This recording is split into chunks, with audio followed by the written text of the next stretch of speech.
Olá pessoal, tudo bem? Muito bom dia! Bom, eu não sei que horas você está assistindo essa aula, mas para mim é bom dia, pela cara você consegue ver, né? Acordando cedinho aqui para gravar para você um assunto importante, você não tem noção. Assim, eu estou muito motivado a falar disso daqui, desse assunto de hoje, tanto é que ele será dividido em 3 aulas para você, tudo bem? Então olha só, hoje vamos falar sobre verbos modais e eu gostaria de já deixar esse pedido que você não deixasse muito intervalo de tempo entre uma aula e outra a partir dessa aula nas próximas 3 aulas, tá? Essa e mais 2. Dá para se dizer essa e mais 3 aulas, porque a 4ª aula na sequência também é um assunto relacionado. Porque a gente vai falar de verbos modais, os caras caem a rodo. E talvez seja a estrutura do inglês mais subjetiva que existe. O que isso quer dizer? Os verbos modais, na verdade, no plural, né, são os verbos que mais mexem com o significado da frase, entende? São aqueles que mais têm a ver com a questão interpretativa mesmo. Eu preciso que você entenda esse cara. Aliás, para nós, olha a nossa sorte, para nós brasileiros, como o português é uma língua que tem muita ambiguidade, duplo sentido, fica fácil de estudar esse cara aqui. Mas ele é tido por alguns tutores, alguns professores, por exemplo, da Inglaterra, que eu tive tutores na minha formação de curso de professor, né? É tido como um dos assuntos mais difíceis do mundo para se ensinar em inglês. Porque dependendo da língua materna que a pessoa fala, ela não entende isso aqui. Então essa nossa primeira aula agora é para fazer você vislumbrar tudo isso que eu estou te dizendo. Por que ele é um assunto importante e por que a gente leva sorte, né? Já que o português pode ajudar aqui. Não tem nada de tradução ao pé da letra, nada disso, fuja disso hoje, tá? Mas o que acontece? A dinâmica, como a língua portuguesa funciona, acaba nos ajudando aqui, tá certo? Então dá uma olhada, vamos falar sobre modals, ou também chamados de modal verbs, que são os verbos modais. Que nome esquisitão, né? Olha só, os verbos modais são verbos auxiliares irregulares, que acrescentam significado a um outro verbo. Eles são chamados de irregulares, pois não seguem as regras de conjugação verbal que os outros verbos seguem. Para tudo, vamos falar um pouquinho sobre isso daqui. Já tem 3 características importantes ali. E se você é aquela pessoa bem ligadona mesmo, aquele aluno ligeiro, aquele aluno que já está olhando além do que o texto está dizendo, cara, tem muita coisa aqui que você já pode deduzir sozinho. Mas eu estou aqui para lhe abrir os olhos, vem comigo, olha só. Os verbos modais são verbos auxiliares, primeira característica que eu vou marcar. E eles são auxiliares irregulares, segunda característica que eu vou marcar. E que acrescentam significado a um outro verbo, terceira característica. Dá para enxergar assim? Com essa cor azul? Ó, é como se você falando comigo eu fosse ouvir, né? Tudo bem. Vamos pegar uma cor mais clara aqui e diferente, ó. Então, e essa é a terceira característica deles, que é a mais importante. Então, marquei com 3 cores diferentes para você perceber claramente que eu estou falando de 3 características deles. Bom, verbos, eles são verbos auxiliares. Cara, só de falar que são verbos auxiliares, você já sabe o que é um verbo auxiliar. Tem que ter vindo algo assim na sua cabeça, olha só.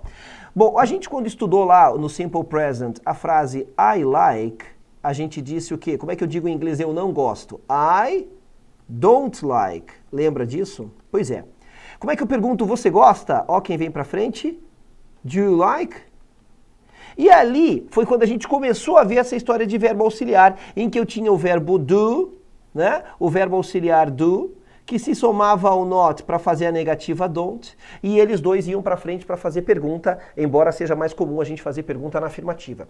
Então o que você já sabe de verbo auxiliar? Olha o nome. Verbo auxiliar é o verbo que auxilia, que ajuda outro verbo. Justamente, o verbo don't aqui, que é um auxiliar da negação, está ajudando o verbo like a ir para a negativa. Depois disso a gente foi vendo vários outros auxiliares. Quer ver? Ó? A gente estudou o did no passado. A gente estudou que o próprio verbo to be, is ou are, faz papel de verbo auxiliar lá no present continuous, por exemplo, né? Indo para negativa, indo para frente para fazer pergunta. A gente estudou depois no past continuous que o passado deles também serve como verbo auxiliar. A gente estudou depois o present perfect, que o verbo have ou has podem ser auxiliares. Enfim, nós fomos vendo vários verbos auxiliares. Então o que acontece? O verbo auxiliar é aquele cara que ajuda outro verbo a formar um determinado tempo verbal. É ele que vai para a negativa, é ele que vai para frente para fazer pergunta. Pois bem, então estou lhe dizendo que o verbo modal ele tem essa característica. Bom, quem são os verbos modais? Vou dar um exemplo aqui. Um verbo modal que a gente vai estudar é o verbo can, tá? que muita gente já viu. Veja, eu disse verbo can, porque a palavra can também pode significar lata. Sabe lata de refrigerante? Latinha de chá. Hoje em dia tem vários tipos de bebida, até de suco, né? Lata de suco. Aquela latinha chama-se can. Mas hoje eu estou estudando a palavra can, né, como um verbo modal. E se o verbo modal é o auxiliar, veja, eles todos são verbos auxiliares, então ele vai se comportar como tal. Ele vai se comportar dessa maneira ali, ó. Então ele vai ter uma forma negativa, que pode ser can't, ou tudo junto, cannot. Esses caras vão passar para frente para fazer pergunta. Então, essa é a primeira característica dele, tá? E esses caras aqui, o verbo can, ele vai acompanhar outro verbo, porque ele é verbo auxiliar. Beleza? Veja só, eu falei muito, mas eu disse pouco, certo? Então vimos a primeira característica dos verbos modais, que são verbos auxiliares. Segunda característica é que eles são irregulares. O que eu quero dizer com isso, que eles são irregulares? Ó, vem comigo de novo, olha só. Deixa eu aproveitar esse espaço aqui de baixo para continuar o raciocínio com você. Bom, o que a gente estudou dos verbos lá no Simple Present? A gente estudou que eu podia colocar o verbo, por exemplo, tá? Olha só, e vai continuando aqui, não precisa pôr todos. Mas que lá no Simple Present, somente no Simple Present e no he, she, it, tinha uma regra do S, lembra disso? Então, se eu pegar o verbo work, que é o verbo trabalhar ou funcionar, ele ficava assim. I work, you work, he, she, it, vamos escrever uma vez só que fica mais fácil. Ó, he, she, it works. E depois o work voltava ao normal. Lembra disso? Essa regra do S aqui, né? Agora, se eu pegar o verbo can, e jogar aqui dentro, no Simple Present mesmo, ele vai ficar assim, ó. I can, you can, he, she, it can. Não tem S. Não tem S, ou seja, esses caras aqui, os verbos modais, eles são chamados de irregulares porque eles não seguem nenhuma das regras que a gente já estudou. Nenhuma. Eles têm uma cara própria. Você tem que mexer neles o menos possível. Aliás, eles nunca sofrem alteração. A única alteração que eles podem sofrer é essa daqui, ó. Ir para negativa ou ir para frente para fazer pergunta. Mais nada, mais nada. Eles só sofrem essa alteraçãozinha porque eles são verbos auxiliares, então eles têm que se comportar como verbo auxiliar. Quer ver outra coisa que não dá para fazer? Ó, a gente estudou que, por exemplo, o work, ele pode ir para o gerúndio, né? Quando eu quero dizer, por exemplo, trabalhando ou funcionando, eu coloco ing. Pois é, mas e o nosso verbo modal can? Ele pode fazer isso? Não, ele não pode. Ele não pode. Eu não vou nem escrever para você não acostumar com o errado, ó. Ele não pode levar ing. Ele não pode. Ele não pode levar ed para ir para o passado, como era o passado de work, worked. Ou seja, não dá para mexer nos verbos modais. Eles são irregulares. Pronto, segunda característica vista. Eles são irregulares, o que quer dizer que a única transformação que eles podem sofrer na condição de verbos auxiliares que eles são, é essa característica aqui, ó, de eles irem para a negativa. Eu só estou falando do can por enquanto, mas são vários outros verbos modais que vão seguir essa mesma dinâmica, tá? E por fim, a última característica de todas, e na minha opinião a mais importante, é aquela que mais vai impactar o seu texto. Eles acrescentam significado a um outro verbo. É aqui que o português ajuda. Como assim acrescentam significado a um outro verbo? Veja, o português, ele tem uma característica que ele é muito malicioso, né? Às vezes o português ele é muito malicioso. Você deve ter um amigo, uma amiga, que tudo que você vai falar para a pessoa, ela deturpa. A pessoa consegue, né, enfim, atrapalhar a conversa. O termo é esse, atrapalhar a conversa. Por exemplo, né, você fala para a pessoa, nossa, cara, que calor, tá muito quente. A pessoa, tá quente, hein? Você fala, pô, cara, a pessoa, né, fica levando tudo por trás, né? Ou seja, leva por trás, fica fazendo essas piadas, certo? Todo mundo tem ou teve um amigo que malicia tudo. Pois bem, por mais chato que às vezes isso possa ser, porque, claro, descontrair todo mundo precisa. Quando a pessoa exagera para fazer isso, fica meio chato, né? Mas o que acontece? Então, a pessoa fala assim, ó, vamos lá, vamos pegar. Essa característica do português, de ser malicioso, por exemplo, é poder ver vários significados de uma mesma coisa. Concorda comigo? Ó, além de tudo, o português tem uma característica que uma mesma palavra é usada para várias coisas. Isso é muito forte nos verbos modais. Como assim? A palavra casa. O que é casa? Bom, normalmente quando eu falo casa, as pessoas lembram de uma residência. Mas isso só faz sentido se a frase for assim, ó. Poxa, agora que eu guardei dinheiro, eu posso comprar uma casa. Beleza, você entendeu que casa é moradia. Mas a mesma palavra, escrita do mesmo jeito, com a mesma pronúncia, no português, ela pode ter um significado completamente diferente. Se eu digo, por exemplo, assim, ó, orra, o Pedro e a Maria estão se dando bem, hein? Que bom que o Pedro agora achou alguém que combina com ele. Quem sabe agora ele casa. Ó, quando eu digo quem sabe agora ele casa, é a mesma palavra, com a mesma escrita, com a mesma pronúncia, e ela tem outra função gramatical na frase. Ela não é mais substantivo indicando uma residência, ela é verbo.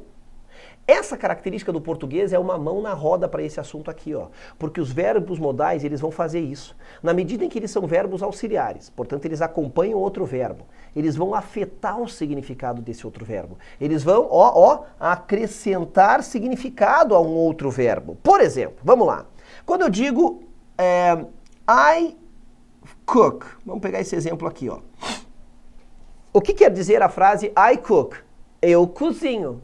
Quando eu digo eu cozinho, tem sempre umas pessoas que ficam pensando besteira, porque afinal de contas o português permite isso, a gente fica sempre maliciando tudo, né? Eu cozinho, cozinho. Não. Então o que acontece? A frase I cook significa eu cozinho, do verbo cozinhar. Beleza. Mas quando eu digo eu cozinho, essa frase eu cozinho, por ela, dá pra saber se a minha comida é boa? Ó, já tem gente maliciando de novo, né? A tua comida é boa. Parou, hein? O troço vai desandando de um jeito, né? Mas isso é bom. Isso é bom porque o verbo modal precisa dessa nossa capacidade, tá? De que uma mesma palavra ou uma mesma frase tenha duplo sentido. Então, a frase, eu cozinho. Beleza, a frase é essa. Pela frase, eu cozinho, dá pra saber se a minha comida é boa? Não dá. Não dá, porque quando eu digo eu cozinho, isso significa que eu faço a comida. É bom ou não? A frase não diz, mas eu posso melhorar o significado do verbo cozinhar. Fazendo o que com esta frase aqui, ó? Acrescentando um verbo modal nela. E quando eu digo I can cook, acredite, essa frase passa a ter mais de uma tradução. Muita gente vai traduzir no primeiro momento, eu posso cozinhar. Pode ser que essa frase signifique isso, mas o can também dá um sentido de que eu tenho a habilidade, eu sei cozinhar. É essa a tradução da frase aqui, I can cook. Eu sei cozinhar, por isso que eu já fui dizendo, não traduza os caras da aula de hoje ao pé da letra. Lembra que eu falei? Não traduza. Vai depender do contexto da frase. Mas quando eu digo I can cook, a tradução passou a ser eu sei cozinhar. E agora eu repito a pergunta. Nesta frase, I can cook, eu sei cozinhar, a minha comida é boa? A minha comida é boa. Então, o que você percebe? Você percebe que o verbo can, ele entrou aqui na frase trazendo um significado a mais por o verbo cook. Ele melhorou o significado do outro verbo. É isso que os verbos modais fazem. E eles fazem isso de uma maneira muito vasta, muito ampla, que para nós brasileiros é fácil de entender e de captar, porque a nossa língua também já tem isso. Mas, por exemplo, o chinês da China, né, aquele chinês nascido na China, que não fala português, que nunca pisou no Brasil, ele não entende. Como assim? Um verbo tem várias traduções? Como assim? Por quê? Porque na China, né, por exemplo, nessa frase aqui, a gente acabou de ver que essa frase pode ter duas traduções. Ela pode significar eu posso cozinhar, no sentido de que eu tenho a permissão, ou eu posso porque eu estou me voluntariando, ou ela pode significar eu sei cozinhar, que era o significado que eu queria. Tá, como é que eu vou saber a diferença, tio Rê? Pelo contexto da frase. Pelo contexto da frase. Tá bom? Então veja só. Como assim? Uma mesma palavra com dois significados? Mas a gente vem falando disso o nosso curso inteiro. Na China, qual é a dificuldade que eles têm de entender os verbos modais? Porque eles têm uma palavra para cada coisa que eles querem dizer. Cara, eu estive em Londres e no meu curso de formação de professor, a gente tinha uma pessoa da China. Não consegue entender. Porque o cara fala, mas como assim? Agora pensa comigo, se na língua dele ele só tem uma palavra para cada coisa, e eles têm muito mais palavras do que nós. E ele não vai usar, que nem eu falei da palavra casa, né? Que a palavra casa às vezes pode ser verbo, às vezes pode ser substantivo que indica uma residência. Para eles isso não existe. Gente, eles têm literalmente uma palavra para cada coisa que eles querem dizer. E cada palavra só tem um significado. Entende a dificuldade? Então quando a gente fala primo aqui no Brasil, primo, esse é meu primo. Concorda que a palavra primo ainda é muito vaga? Porque pode ser primo por parte de mãe ou por parte de pai. Então a gente tem que explicar, mas a palavra é uma só. E pode mais, ser primo por parte de mãe de primeiro, segundo, terceiro grau ou por parte de pai de primeiro, segundo, terceiro grau. Mas você apresenta para alguém e fala, esse aqui é meu primo. Se a pessoa perguntar alguma coisa, você explica. Não, por parte de mãe. Não, por parte de pai. De segundo, terceiro grau. Na China, cada palavra para primo, pro lado, por parte de mãe, é uma palavra. Por parte de pai é outra palavra. E se for por parte de mãe, de primeiro, segundo, terceiro grau, é cada uma palavra diferente. Que se for por parte de pai, de primeiro, segundo, terceiro, cada uma é uma palavra diferente. Eles não têm uma mesma palavra para significar mais de uma coisa. Então os caras penam para entender verbos modais. É por isso que eu disse que, apesar do assunto ser muito importante, bom, eu não iria segmentá-lo em 3 aulas se ele não fosse muito importante. Tá? Mas para nós ele não há de ser muito difícil no entendimento da sua concepção. Por quê? Porque segue um padrão de algo que já acontece na língua portuguesa. A gente já tem uma palavra com vários significados, como o exemplo da própria casa, que eu falei, e a gente também tem essa coisa da malícia, do duplo sentido, né? Daquela pessoa que consegue deturpar aquilo que você está falando a todo instante. Vocês estudam em língua portuguesa ambiguidade, por exemplo, duplo sentido. Isso tudo nos ajuda no entendimento desse assunto aqui. Legal? Então agora a gente termina a nossa aula. Eu acabei falando tudo nesse slide, tudo que estaria aqui, ó. Os verbos modais principais que nós vamos estudar são esses que estão aqui. Por que os principais? Porque alguns a gente já viu. Como assim a gente já viu? Por exemplo, um cara que a gente já viu é o tal do will. O will é verbo modal, só que ele é usado para futuro. Como ele só indica futuro, eu estudei ele lá na aula de futuro. Mas você vai ver que ele tem a mesma característica que esses caras aqui, ó. Que características são essas? As seguintes. Você escolhe o verbo modal que você quer usar e acrescenta um verbo depois dele sem mexer nesse verbo e sem colocar nada entre eles. Ora, quando eu usava o will de futuro, eu não fazia bem isso? Eu usava o will, colocava um verbo do lado dele sem mexer, não colocava nada entre eles. É isso. O will também não levava S, também respeitava todas essas regras aqui, ó, de que eu não posso mexer nele, também não leva ing. Então, surpresa para vocês, o will do futuro nada mais é do que um verbo modal. Só que ele é um verbo modal que joga o verbo que está do lado dele para o futuro. Como a gente já viu, não entra nessa lista aqui. E olha a dinâmica dos verbos modais, que fácil. A gente vai ter uma estrutura formada por 1, 2 verbos. E a gente já está cansado de saber que quando isso acontece, eu só mexo no primeiro para fazer negativa e pergunta. Mas faz todo sentido, por quê? Porque se os verbos modais são verbos auxiliares, são eles mesmos que vão para a negativa, eles mesmos é que vão para frente para fazer pergunta. É isso que eu estou te dizendo aqui. Se eu só mexo no primeiro para fazer negativa e pergunta, eu só vou mexer neles. Então, tudo está congruente com aquilo que eu disse aqui anteriormente. Legal? Olha só. Justamente por serem verbos auxiliares, os verbos modais são flexionados para a negativa e para a interrogativa. Ou seja, esses caras sofrerão isso aqui e irão para frente para fazer pergunta. É isso que essa frase está dizendo. Meu Deus, como foi que eu antecipei tudo da aula? Aí a gente tem aqui alguns exemplos, só para a gente encerrar essa primeira aula e você entender essas características deles. Ó, I can draw. Tenho 2 verbos, só mexo no primeiro para fazer pergunta, só o primeiro passa para frente para fazer interrogativa, como sempre foi no inglês. Legal? Agora olha só, I can draw, qual a tradução dessa frase? Aí já não sei. Aí eu precisaria de mais contexto, porque ela pode ser eu posso desenhar, como ela significa eu sei desenhar, no sentido de que eu tenho a habilidade.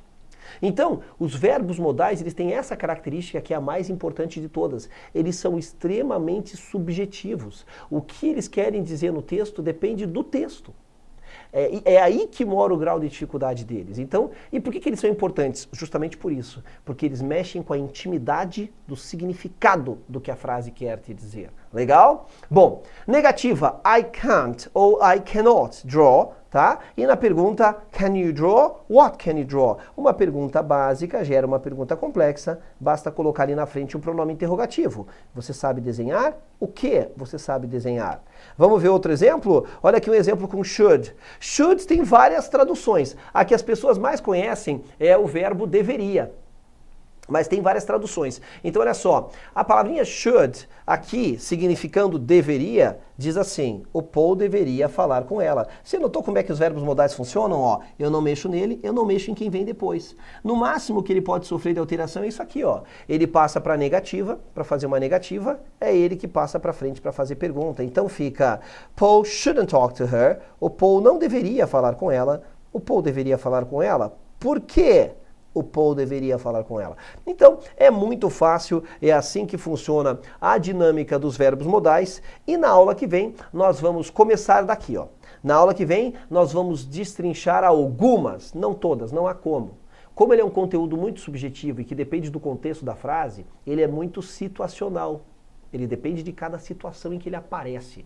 Mas nós vamos fazer você entender como isso acontece. Se eu conseguir fazer você entender, e vou conseguir, como eles funcionam, né? Qual é a relação deles com o contexto da frase, aí que vem a situação que quiser na prova você vai dar conta. E é isso que a gente vai fazer na nossa próxima aula, por isso que eu pedi para você assistir as próximas 3 aulas na sequência, tá bom? Então, aguardo você do mesmo jeitinho, eu já vou ficar no estúdio e gravar a próxima aula, para quê? Para dar andamento nesse estudo e agora ver como o verbo modal afeta o significado de cada frase, tá bom? Que é aquilo que lá na China não existe, né? Uma mesma palavra com vários significados, como assim? Fica comigo aí, vai ser muito legal, tá bom? Uma aula bem interativa, será a nossa próxima aula. Bye bye, I see you!